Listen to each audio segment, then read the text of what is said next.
Después de una preparación de 40 días, estamos dispuestos para celebrar la fiesta cristiana por excelencia, la muerte, pasión y resurrección de nuestro Señor Jesucristo. Este tiempo de conversión que ha significado la Cuaresma nos ha ayudado a ordenar nuestra vida para poder sentir los mismos sentimientos de Jesucristo en su última semana, sentimientos de muerte y de plenitud de vida.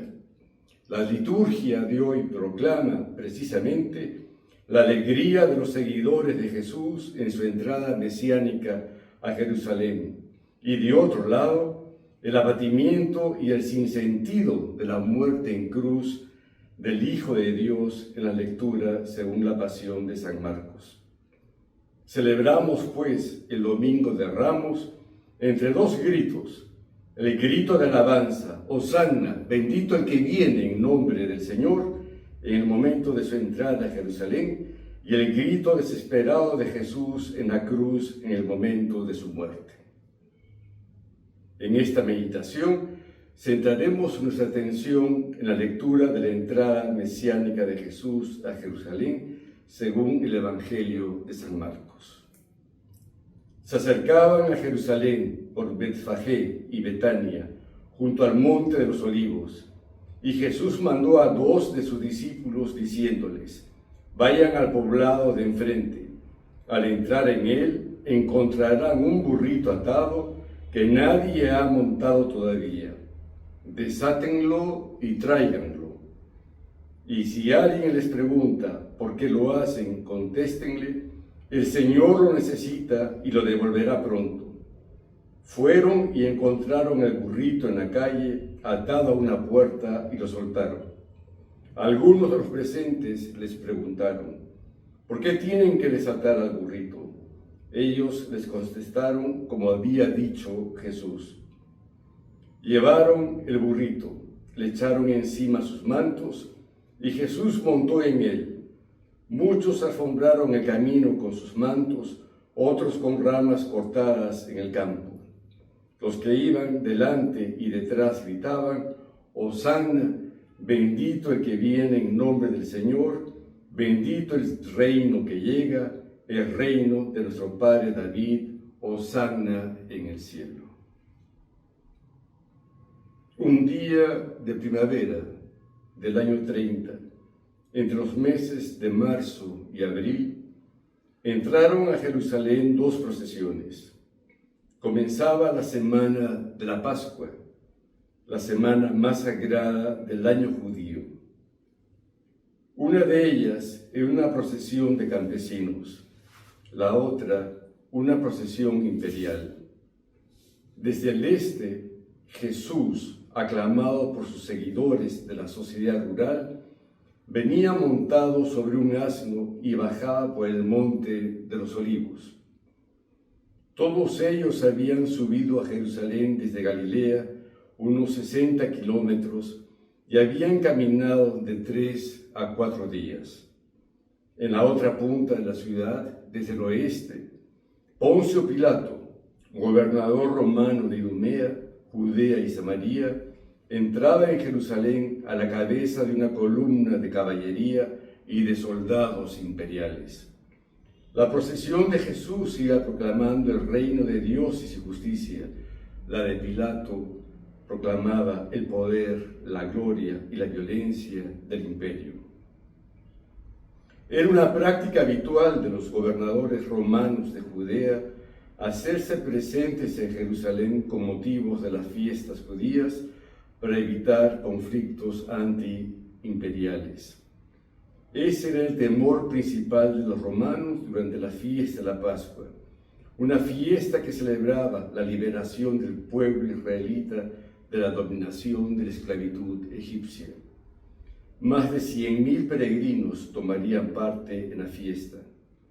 La aglomeración de una muchedumbre tan numerosa dentro de la ciudad santa representaba un peligro potencial.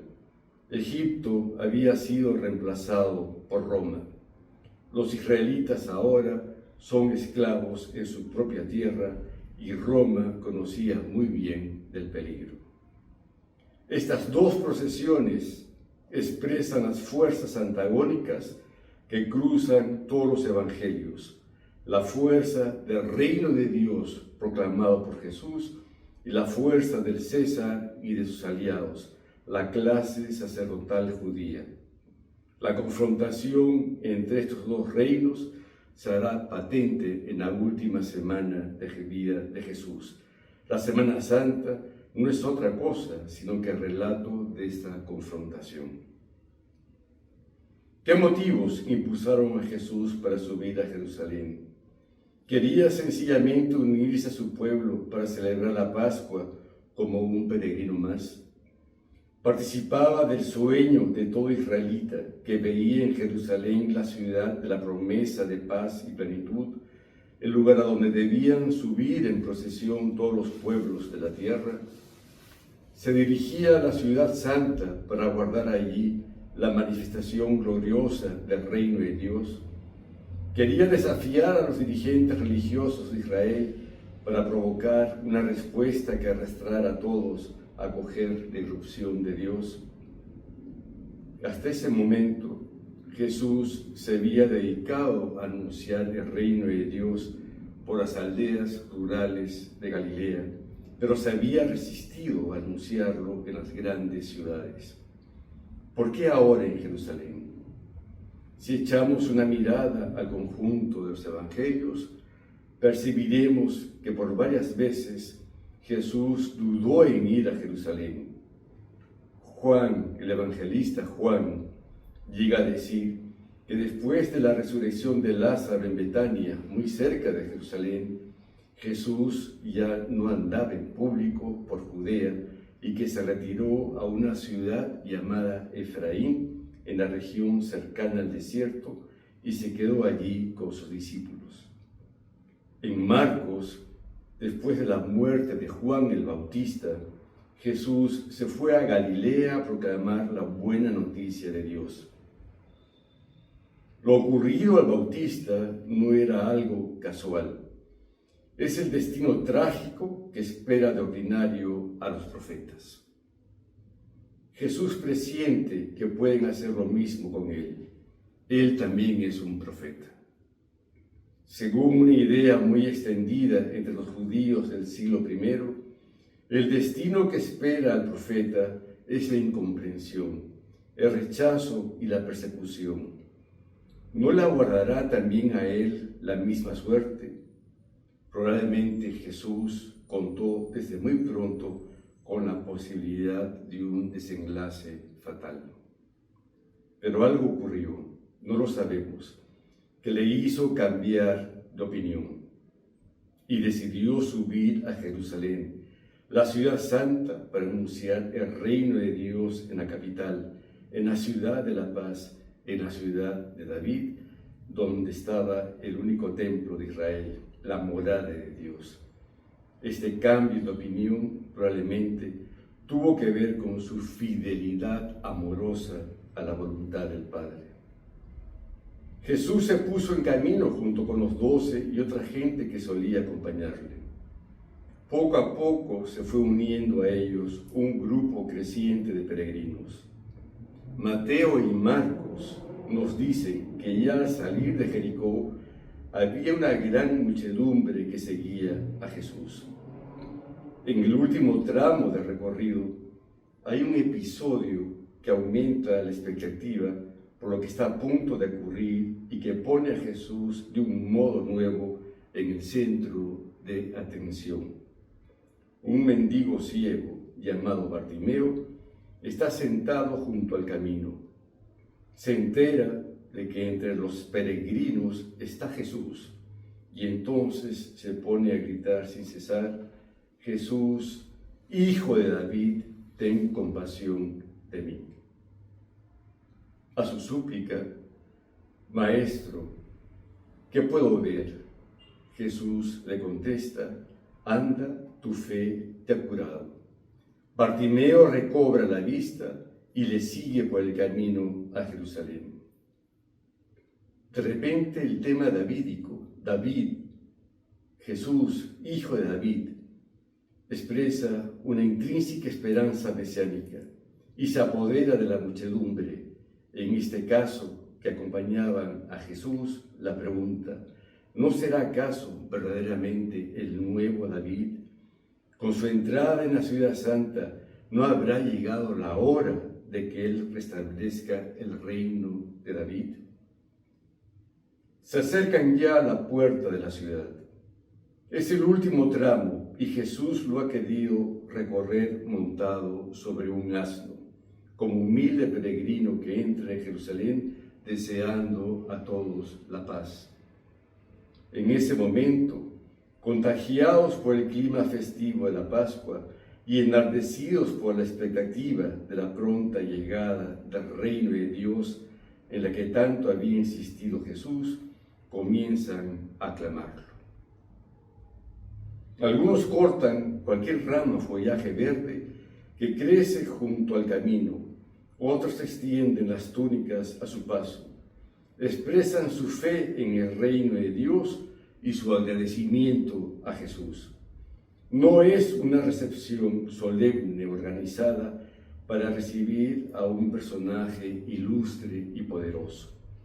Es el homenaje espontáneo de los discípulos y seguidores galileos que vienen con él. Los que le aclaman son peregrinos que iban delante de él o que le seguían. Exclaman: Hosanna, bendito el que viene en nombre del Señor. El gesto de Jesús fue seguramente intencionado. Su entrada en Jerusalén montado en un asno decía más que muchas palabras. Jesús busca un reino de paz y justicia para todos, no un imperio construido en base a la violencia y a la opresión.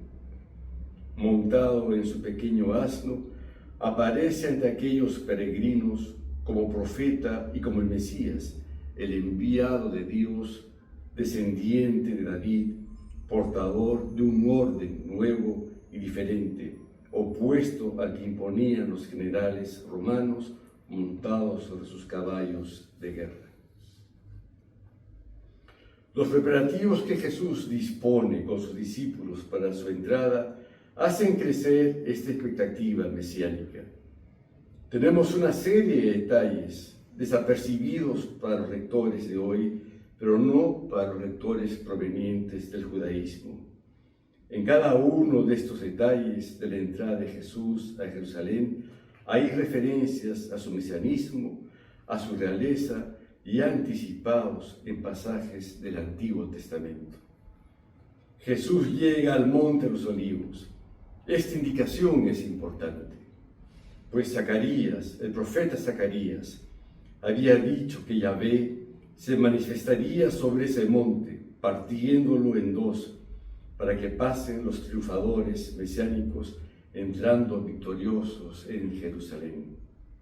Jesús quiso entrar por ese monte, pero sin abrirlo en dos ni anunciar la caída de Jerusalén, sin armas de guerra, en un asno de paz. Manda por delante a 2 discípulos, diciéndoles que encontrarían un burrito atado, un pollino que nadie había montado. Tienen que desatarlo y llevárselo. Se trata de un asno nuevo, no de un caballo guerrero. Asno de rey, es decir, no domado todavía, pues un rey no podía cabalgar sobre un asno o caballo montado por otros.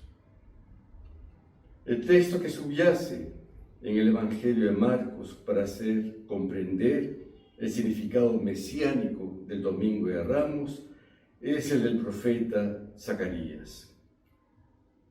Grita de alegría, Jerusalén, que viene a ti tu rey, justo y victorioso, humilde y montado en un asno, en una cría de asna. Suprimirá los carros de Efraín y los caballos de Jerusalén. Será suprimido el arco de la guerra y él proclamará la paz a las naciones. Jesús es el rey que rompe el arco de guerra, un rey de la paz y un rey de la humildad, un rey de los pobres. Jesús no se apoya en la violencia, no emprende una insurrección militar contra Roma. Su poder es de carácter diferente, reside en la pobreza de Dios, en la paz de Dios, que Él considera el único poder salvador. Esa verdad solamente la entenderán sus propios discípulos y la gente que le seguía a la luz del acontecimiento pascual de la resurrección. También el echar los mantos tiene su sentido mesiánico. Lo que hacen los discípulos es un gesto de entronización. Los peregrinos que han venido con Jesús a Jerusalén se dejan contagiar del entusiasmo de los discípulos. Ahora alfombran con sus mantos el camino por donde pasa, cortan ramas de los árboles y gritan palabras del Salmo 118, palabras de oración de la liturgia de los peregrinos de Israel, que en sus labios se convierten en una proclamación mesiánica. Hosanna, bendito el que viene en nombre del Señor, bendito el reino que llega, el de nuestro padre David, Hosanna en las alturas. Esta aclamación la han transmitido los 4 evangelistas, aunque con sus variantes específicas. Ante todo, aparece la exclamación Hosanna. Originalmente, esta era una expresión de súplica, como ayúdanos. Posteriormente, la súplica se convirtió cada vez más en una exclamación de júbilo. La palabra había probablemente asumido un sentido mesiánico ya en los tiempos de Jesús. Así podemos reconocer en la exclamación Hosanna una expresión de múltiples sentimientos, tanto de los peregrinos que venían con Jesús como de sus discípulos. Una alabanza jubilosa a Dios en el momento de aquella entrada, la esperanza de que hubiera llegado la hora del Mesías y al mismo tiempo la petición de que fuera instaurado de nuevo el reino de David y con ello el reinado de Dios sobre Israel. La palabra siguiente de Salmo 118, bendito el que viene en el nombre del Señor, perteneció en un primer momento a la liturgia de Israel para los peregrinos y con ella se los saludaba a la entrada de la ciudad o en el templo.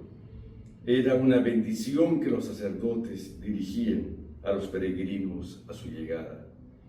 Pero con el tiempo, la expresión que viene en nombre del Señor había adquirido también un sentido mesiánico. Más aún, se había convertido incluso en la denominación de aquel que había sido prometido por Dios. De este modo, de una bendición para los peregrinos, la expresión se transformó en una alabanza a Jesús, al que se le saluda como al que viene en nombre de Dios, como el esperado y el anunciado por todas las promesas. Algunas preguntas finales para nuestra reflexión. Este tiempo de Cuaresma me ha ayudado a prepararme para acompañar a Jesús en su entrada a Jerusalén. Estoy en la procesión de los que esperan con alegría que el Señor de la paz gobierne mi vida y la vida de la sociedad, o estoy más bien en la procesión de los que aclaman la violencia y la opresión del César. Levanto palmas y coloco mantos para alfombrar el camino del Señor en mi vida. Que esta Semana Santa nos ayude a ser perseverantes en el seguimiento de Jesús.